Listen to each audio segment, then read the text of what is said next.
Previously in Porsche Mobile 1 Supercup. We come to the toughest test of them all. It's the streets of Monaco. De Haan leads us, Theo Overhouse in second, Keegan Masters trying to get round the outside of Marvin Klein, who spun into the barriers. Huge incident. There's nowhere to go. Oh, look at that. We are crazy. Robert De Haan, what a way to take your first win around the streets of Monaco. Monaco is winners, oh my god. From the glamour of Monaco to the sunny skies of Barcelona, Catalonia, hello and welcome to the Porsche Mobile 1 Supercup after a 5-year hiatus for a return back to the circuit, which might be a one-off with all of the F1 calendar changes that are planned for the future. So it's great to be with you at least for one more ride around this place. It's 4.6 kilometers, 2.8 miles, 15 laps coming up for the race tomorrow. We're going to qualify for said race right now though across this 14-turn circuit, which has an elevation change of 29.6 meters. Michael Ammermuller has the race lap record around this circuit, and it's now time for qualifying. It's going to be action-packed, it's going to be exciting. You join myself, Omi, up here in the commentary box as we get ready to go Porsche Supercupping around Barcelona. The fans in the grandstands, it's great to see them immediately showcasing some of their support for the drivers that they are choosing to support in this session. It is great to watch, and it is great to see as the field heads out onto the circuit. And in the Porsche Mobile 1 Supercup, I mean, we've had a very delayed start to some degree, in terms of we've found ourselves having lots of races where we've basically had absolute no running that we would have wanted. So if we go back, for example, to Monaco, only 2.5 minutes of racing after the start line crash, which you heard in the story so far, and then at Imola we also shortened the laps there. So I'd say a perfect equivalent would be we've had one race but slightly less, even in my opinion. We've had basically like one race but slightly less than one race across 2 different rounds. So we're hoping to change that by the end of this triple header. We're hoping to bring you another good race. Cass Havercourt out there on the circuit. He is the Team GP Elite driver, and Cass Havercourt finds himself trying to be competitive this season, and it'll be interesting to see whether he is able to do so. Plenty of guest drivers as well with us, so it's quite a lot of fun to see how it all works out in the Porsche Mobile 1 Supercup. Our points leader at the moment is Theo Overhouse. He's got the championship lead, and then it's Ariel Levy in second place at the moment in our Porsche Mobile 1 Supercup Championship. So it is great to see how the season's been unfolding in terms of we've had little races, but little races that definitely have given us quite the action that we wanted. So I'm just getting my information sorted up here in the commentary box like that. It's been, of course, another busy race week and a prep for it as well. But Theo Overhouse leading our standings this year, Ariel Levy in second place, and then it's Cass Havercourt who's in third position as the field trundle around. Michele Ascona is, of course, having his home race for this round, and he is a driver that you definitely do want to keep an eye on for the Hideka Racing Squad. A squad which I mentioned at the start of this broadcast. They are the first Spanish team in the Porsche Supercup, and it's a perfect time to have them with the introduction of the second. Let's hear from Overhouse. I won once here in the Sprint Challenge, and I also won twice here in the Carrera Cup France. So I'm really looking forward to do here the Porsche Supercup, and I have a good feeling on this track, and I hope I can get a P1. Great to hear from Teo Overhouse. As I was saying, they are the first Spanish team in the Porsche Supercup, meaning that it's a perfect time to return to this circuit. And we head to the Porsche Mobile One Supercup with a home team to support for the fans in the grandstands. And I mean, the Supercup isn't really a series that lots talk about. Doesn't get the attention that it should deserve, in my opinion. But one of the main things is that we still have fans in the grandstands who are supporting, or bringing banners in to support these drivers on and cheer them on as well at the same time, which is what we love, and it is what I love to see. So we are currently trundling our way around this circuit on outlaps at the moment. Marvin Klein is the driver who is in first position, Giretti in second on your timing board as it stands, but we've not had a proper lap time. We've added in the gaps, which is why, of course, I'm mentioning some of the names up there. We've added gaps for you for this qualifying session, because that's something that's very, very important for you. And originally we didn't have it, which it's been a bit of a hassle to do, because, of course, these sessions are recorded. So it runs slightly differently. I have to do a very good job of avoiding social media. So I have to mute the Porsche Supercup Instagram account. To be fair, I'll be honest, I've left the Twitter Supercup account on mute since last year Monza, when we did that one-off qualifying session. The trial to make it permanent this year, and a trial that was successful, and a trial that means that we've got the Supercup full coverage for you in terms of qualifying's undelayed, races live as usual. And I have to say a huge thank you for the support on both qualifyings and the races. Our qualifying session at Monaco beat a lot of races that are live from last year, which I find quite crazy, because of course this has already happened. You're seeing this hours after, so it's great that people come to this and even give it more support than we got last year in races, which is absolutely unbelievable. So a huge thank you for that. We are making our way then through this middle sector of the lap. Cas Havercourt taking the wide line. Cas Havercourt, a driver that currently sits third in the championship, as we get some great angles coming in for you of these cars and the way that they attack. To the braking zone we go, as we make our way down through this part of the racetrack. This third sector is what we're entering. We have Alessandro Giretti, who's going quickest of all in the first two sectors. Alexander Ryman has gone to the top of the table. He's one of our new drivers for this weekend, so I'm interested to see what he's going to be able to do. So let's get the responses now from Cas Havercourt across the line, and Cas Havercourt goes quickest of all. I think that's about to be displaced. It does get displaced, first by Klin, then by Giretti. So Giretti goes to the top. Home favourite Ascona to fourth, make that fifth, because Alexander Tauscher has found the time to improve himself up to fourth position. Ario Levy is in sixth place now.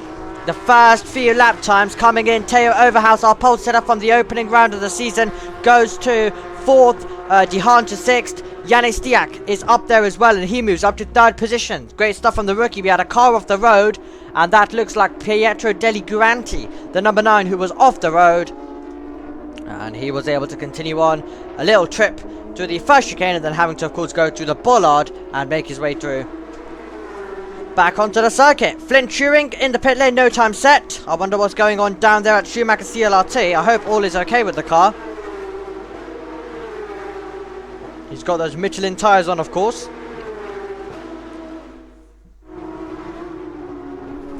Tauscher rotates, goes up the crest to turn 9 on this circuit. An incredible turn 9 it is. And then we go down the back straight, which leads us on to the 10th turn of the circuit. I'm looking forward to seeing some of the outside line to inside line stuff from turn number 10 down straight into turn number 11. I think that's going to be quite a lot of fun. So it's Giretti, then it's Klin, then it's Masters. That's your top 3 at the moment. Alexander Tauscher is pushing on. And Alexander Tauscher, what can he do? The number 27 machine, part of Target, the new team, and one of our new teams coming into this year. Of course, the last time the Super Cup came here, they had to go to the chicane. So they're so it's the first time for them that they're actually getting to experience just going flat around the final few corners with these new modern teams, and Tausch's lap time was good enough to go to 10th position. The gaps are unfortunately glitched, so that's really unfortunate. Really unfortunate. We'll have to get that sorted for next time out. Actually, the ones from 16 to 28, they're fine, but it's the other ones that have glitched themselves, which is really annoying. Teo Overhouse making his way through this turn number 3, where it's tricky because you're trying to stand on the power as soon as possible, but in the Super Cup car you're having to lift, brake at different points, and then turn in, hope you've got enough drive. You're going to really see the drivers try, extract and risk it, I'm sure, by the time we get to the end of this session. I think it's going to be really interesting to see how they're all going to be able to get on then. Overhouse at the moment down to turn number 6 on this circuit. Rotates the car perfectly, exactly what Overhouse needed. He will continue pushing on the power once again. Now we go up towards turn 9 on this venue. He'll take the wide line because he of course wants to carry the momentum down into turn number 9. Don't want to run too wide. He's so close to the graveler. You would have heard that in your ear. We've made sure the engine sounds are loud for you as well. Here at JB Motorsports, we love the engine noises loud. It always should be engine sounds first, then commentators. Of course, you can still hear us, but it's important. It's important that you can hear, especially in a series like this where the engines are so good.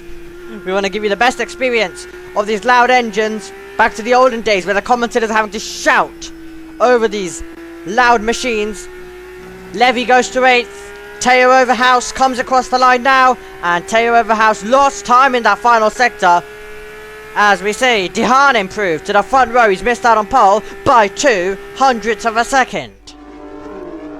So it's close. It is close. Robert Dehaan, our pole sitter, of course, from Monte Carlo, and our pole sitter to be, he'll hope, in a few moments, in about 19 minutes and 35 seconds once those are complete. Robert Dehaan is going 2.5 tenths down in that first sector, so he's clearly backed off a little bit after that lap. We've got an improvement.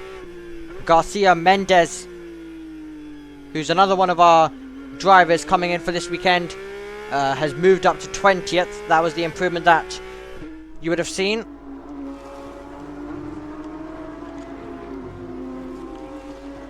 This is a session, of course, that is taking place in between Formula 3 Sprint and the third practice session for Formula 1. We're hoping that there's not going to be any red flags in this session, because then we're risking this not being able to see to seek a conclusion, if that is to be the case. Okay, let's take a look at the replay. This is Robert Dehaan navigating his way through, and he's bouncing over normal curbs. He tries to push on. Not sausage curbs, everybody. Just, he's managed to bounce all the over the normal red and white stuff.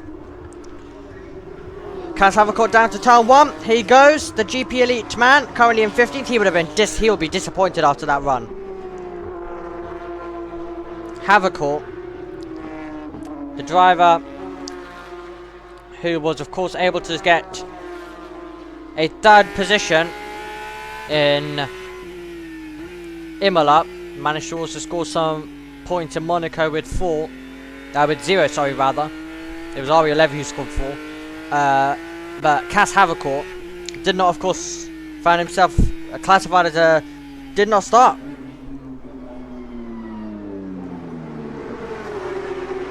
Here's Robert Dehaan as Lechner Racing go to work, and they will adjust some stuff down there. Adjustments also taking place down for Marvin Klin as the tyres come off. So Marvin Klin finding themselves at Lechner Racing, just trying to adjust everything at the moment. Okay, Waterboro Camp's pushing on then. The number 22 machine. Making his way through, also part of GP Elite, is actually our lead GP Elite driver. GP Elite, of course, also fielding like 6 drivers in total. So, if you can be at the top of that team, you definitely do yourself good, I'd say.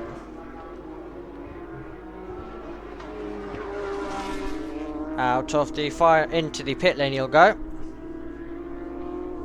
So lots of contenders in the pit lane at the moment.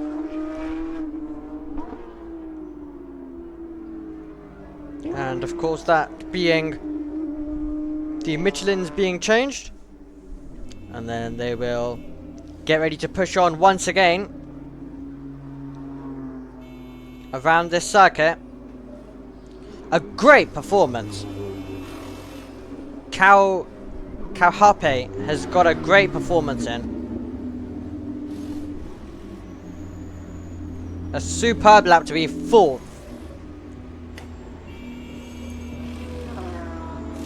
As well. Shuring goes to the top of the table. Great lap time from him.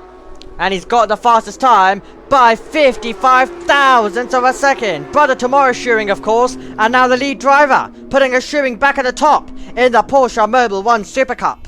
We love to see it. Coming in. Cat Havoc reviewing, analysing, debriefing with the team about everything that's just taken place. One of the Hadeco racing cars just navigating their way through. But yes, Shuring on top. What we love to see. And he's going even quicker. Not done yet. He's going different compared to what we're seeing from other drivers. While most of the others are in the pit lane, he is pushing on and utilising this clean part of the circuit.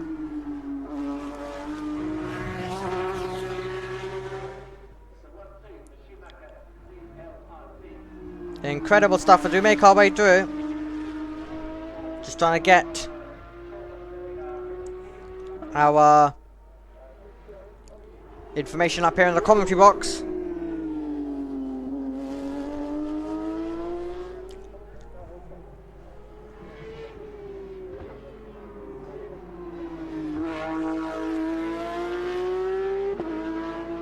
As we make our way through round on this circuit. Shuring bringing it to the end of the lap.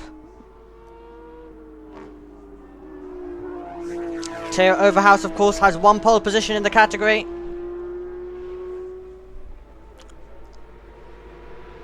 Shuring across the line, goes quicker still. Flint Shuring pushing on hard, and he's gone even quicker.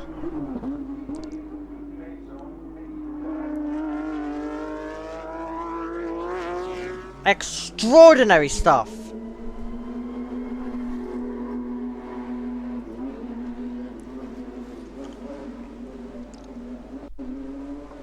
As Paul, the driver in 5th right now, doing so well, isn't he?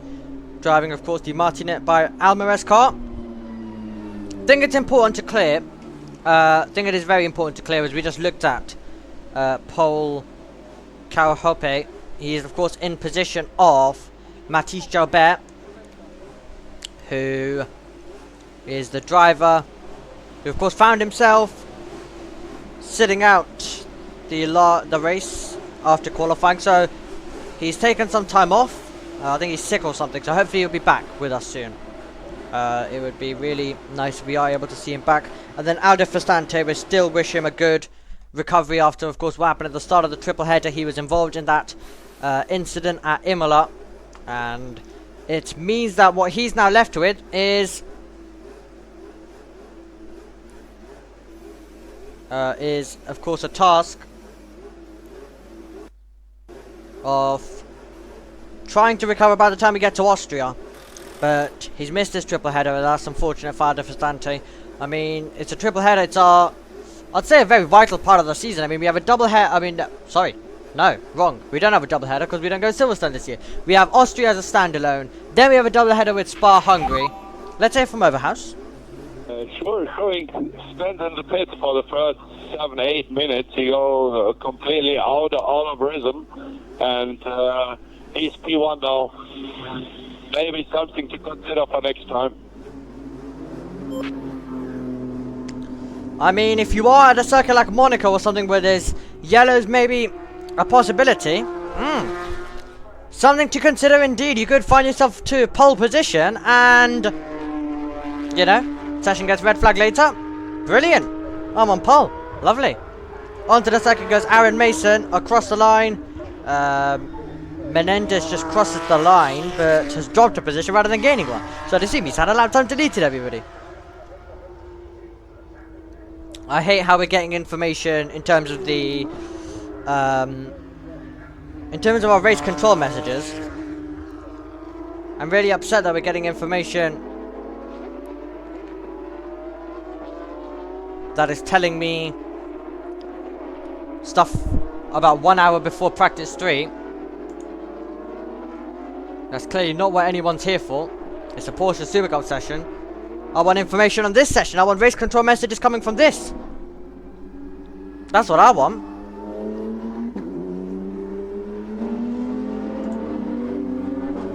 That's absolutely what I want.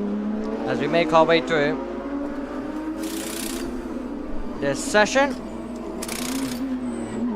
And just a few final adjustments taking place.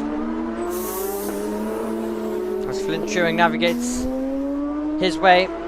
More and more drivers heading out. Nathan Sharp currently in 16th position. Aaron Mason out there, as I mentioned. He's the driver who's in 25th position. And he's of course part of Martinet by Alvarez. And the squad that is over there.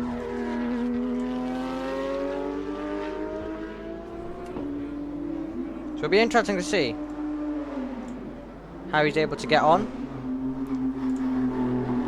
as we make our way back onto the circuit with some of our contenders. If you are Schumacher CLRT though, you are looking at a 1-2 at the moment with Flint Turing rather. I mean, you know, when you cover two people with the same last name and brothers, when you cover brothers, you are going to make that mistake at some point where you accidentally call one of them the previous one's name. So, Flint Turing, everybody, at the front of the field. Giretti in second place, and Estihan in third. Garcia Menendez is pushing on right now through turn 3, heading down towards turn number 4. We'll take the car out wide. We'll see what the first sector time is looking like. And he is very nearly 0.4 of a second away through the first sector. It will be all eyes and it will be all attention to trying to make sure that it all works out when it comes down towards our next bit of the circuit. They're all pushing on. Flat out. We go. On the exit of 8. Through 9 of course, and then into. Down towards turn number 10. Flashing the headlight as well for full effect for us. Brilliant stuff. Doesn't want a peaceful. Doesn't want to take it normally. Doesn't want to take it normally, does he? He wants to have the full effect. So the lap times being compared to Havoc, or that's the timings are doing that specifically due to it being Formula 1.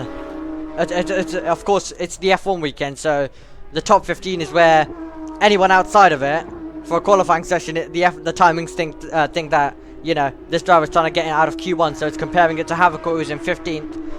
But yeah, to be down on Havercourt doesn't suggest that it's the best lap, but he was able to close in, and he actually goes ahead. He goes ahead. It was saying that he was down on Havercourt by the end of it, 18,000, but he somehow got ahead. So yeah, the timing's not completely understanding what we're doing here in terms of we're going Super Cup qualifying at the moment. But yeah, Garcia Menendez, as we take a look at a few replays of them making their way through the chicanes. Full attack, full push. Paul Kauharpi making their way down to turn 1. They could be one driver to watch, in all honesty.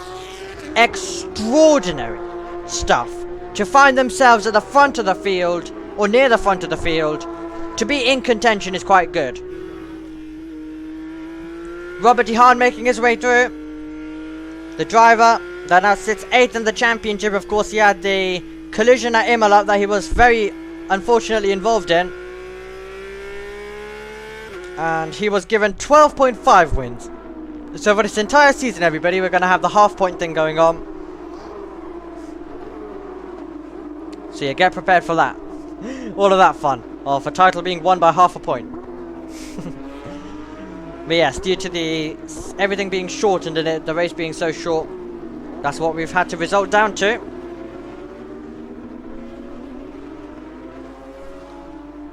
Just 2.5 minutes of racing was inappropriate, and inappropriate? That's not the word I'm looking for. Was unnecessary, rather, is what I was trying to say. So I think if you are going to have a race like that, I feel like, you know, you just need to cancel it. And as it's the Super Cup and it only has one race on a weekend, Zandvoort, perfect free weekend. You can dump one other race there. You only got F1 Academy alongside F1. There's space. Put one extra Super Cup race like we did in 2023. In 2023, we had F2 there that year, where they had just put one extra race. Just made sense. I think they can do it again. No reason why they shouldn't be able to just. They should have just been able to put one extra race there. Overhouse.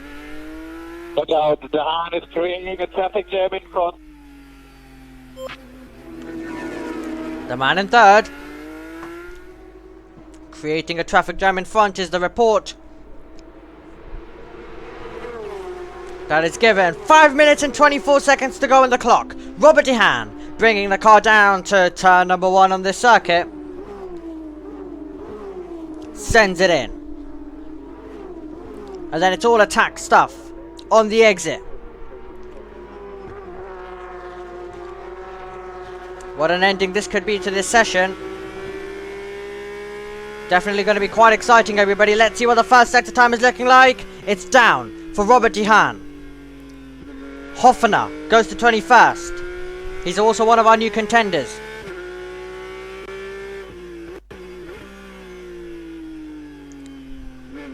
On the power once again for Robert DeHaan. As we go full push. The Lechner Racing driver standing on the power, making his way down to turn 9. Throws it in. Tries to keep it within the white lines. This is important. This run could be always deciding if there is a yellow, if there is a red later on. So you need to put in the effort and make sure it works. And Robert DeHaan is clawing back the advantage.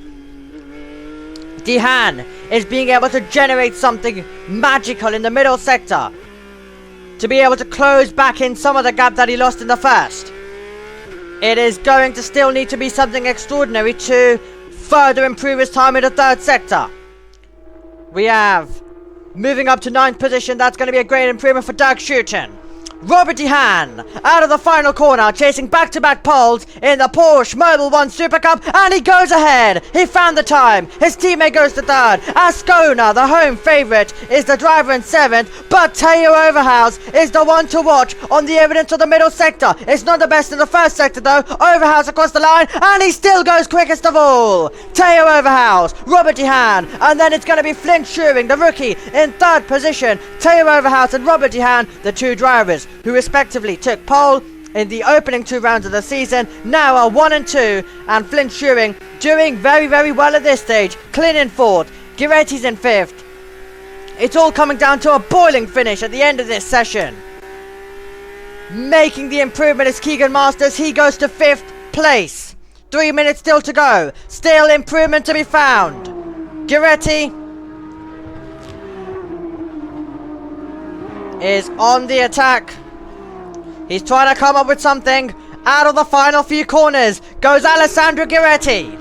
DeHaan is pushing on once again. Flint Schuring misses out on pole by 0.04 of a second. That is one Schumacher CLRT car. The other one misses out as well. He's 48 thousandths behind. Look at the margins between our top 4. They're separated by 86 thousandths. DeHaan though does not want that to be the case. He wants to go quickest of all.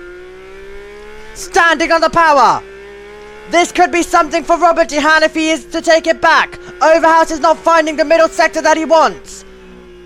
Shooten goes to 10th position. Can Robert Dehan? It looked scruffy in the last sector. Can Dehan do something at the end? There was not an improvement. I mentioned it was scruffy. It was scruffy. And it means he can't improve. Overhouse, our current pole sitter, looking to see whether he can increase the advantage. That's a great improvement coming in from Hoove van Eindhoven. Overhouse across the line does not improve his time. Giretti is the one to watch, because he is going rapidly, absolutely flying. In the first sector, he's improving. Any form of improvement for Giretti could see him go quicker. He's got Aaron Mason. That is the traffic that he's got ahead.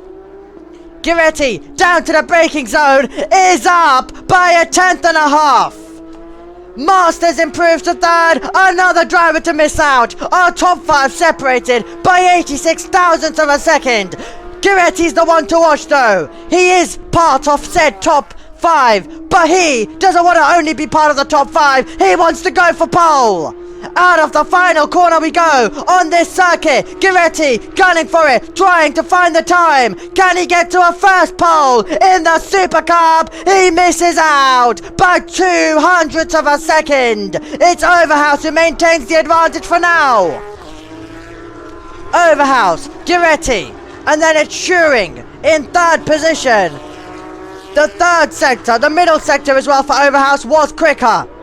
Even with the magical 1st sector for Giretti, it was not enough. We are ticking down into the final seconds of this session. Does anyone else have a reply? Does anyone else have a response to take it away from Overhouse? And hold on, Overhouse has had a lap time deleted. I don't believe it. Overhouse with a lap time deleted, and it means that Giretti didn't need to find the time. He's gonna get it anyway when Overhouse's lap time is deleted. Huge drama in the Porsche Mobile 1 Super Cup, and it means that it's currently Giretti on for a maiden pole in the category. 16 thousandths of a second to a tied 2nd and 3rd. Masters finds himself behind Schuring, because Schuring got to the lap time first. Overhouse brings it in, but he doesn't bring it in as the pole sitter. Extraordinary stuff at the end of this session. He's down all the way to 14th place is Theo Overhouse. And that is going to suggest, I don't see anyone else going quicker. That is going to suggest to us that Alessandro Giretti, for the first time in the Super Cup, is on pole, and he leads a Schumacher CLRT 1 and 2. Giretti a winner before, but now a pole sitter. Congrats. Okay. But I could do much better. But thank you very much. Car was good. Extraordinary stuff at the end.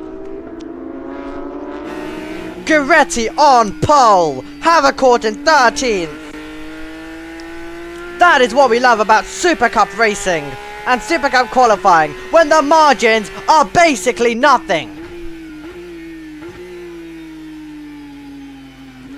The top 20 inside 9/10 of each other. That is incredible. That's unbelievable stuff. Brilliance from Giretti. Brilliance from Schuring. Dejection for Overhouse to get his lap time deleted. The fans look on in the grandstands, and they are looking on to wait, of course, for their FP3 session. Okay, let's review the moment that looks to have decided pole, and that is all 4 wheels off for Overhouse. So that one will not be reinstated. It's a clear 4 wheels off, so there's 0 chance of that being reinstated. So it means that Overhouse 100% will not be on pole. Of course, you always have that thing where if the stewards made a mistake and there's video evidence that can be said, I mean, unless it's AI generated or some photoshopping done, there isn't going to be any evidence that can unfortunately save them in this situation. You have to feel for Overhouse, but it's going to be another pole sitter. 3 out of 3. Brilliant. This is what we love about the Super Cup. I keep saying it, but it's unbelievable. I'm so happy the season is so close. Last year at this point we were getting Larry 10 for the domination laps by 6/10 by 8/10 of a second. Today, 8/10 of a second sees 17, and if we include Burton even if we say 9/10, I'm sure Larry 10 was getting to gaps nearly at 9/10. That includes the top 20 in 2025. How close this has become is unbelievable. And I'm really happy this is the year that we choose to actually bring you qualifying coverage as well. Phenomenal. As we take a look at slow-mos, it's going to be a Schumacher CLRT. Hold on! No! Girardi's had his lap time deleted! I don't believe it! Girardi's lap time deleted, and Flynn Schuring, the rookie, finds himself to pole! Unbelievable! I don't believe it! Another lap time's deleted, and it means that the top two have finished tied! Unbelievable stuff! Schuring, by literally nothing, takes pole position! Is that going to be the winning call that gets into the highlights reel, everybody? Or am I going to have to do another one after this? At this rate, I don't know. Everything is so provisional. So, I'm hoping that we get some... As it stands though, we've got two drivers not separated by anything. Unbelievable. Look at those margins. And it now means the margins have got even closer now. I cannot believe what we're just seeing in the Porsche Mobile 1 Supercup. Margins that are separated by nothing. Let's try review your qualifying results. I hope this is what it stays at. Flynn Schuring, pole position by nothing. Keegan Masters in second, because Schuring set the lap time first, so it means the rookie's on pole. Then it's Girardi, Dehaan, Eindhoven, Klin, Kauhape with a great performance, Borakams, Tauscher, and Schutten. Our top 10. 11th is Yannis Stiak. And then in 12th, it's Michele Scona, home favourite. Cas Havercourt in 13th. Overhouse lapped, sees him deleted to 14th. Brasky, Van Lagen, Levy, Burton, Hofner, and Enzo Giuli is in 20th. Garcia Menendez is in 21st. Alexander Remin, and then it's Carlos Mini, Nathan Schaap, Deli Guranti, Shaheen, Mason, and Imperato is our order for now. If I see you tomorrow for the race, which I mean I will be seeing you, but if I see you tomorrow saying that it's a completely different order, don't be surprised. I don't even know who's going to be on pole. I wouldn't even be surprised if like, let's say Marvin Klin ends up on pole. That's how dramatic this is. That's how the lap times are being deleted. It's going to be fascinating to watch. So, we thank you for joining us in the Porsche Mobile 1 Supercup. That brings the end to the action in qualifying. It's been a session of lap times deleted. This is only your provisional result. It can all change before we head into the race day tomorrow for our third round of the Porsche Mobile 1 Supercup season. For now, Schuring and Masters separated by 0.00, and it leads us to the rookie starting on pole.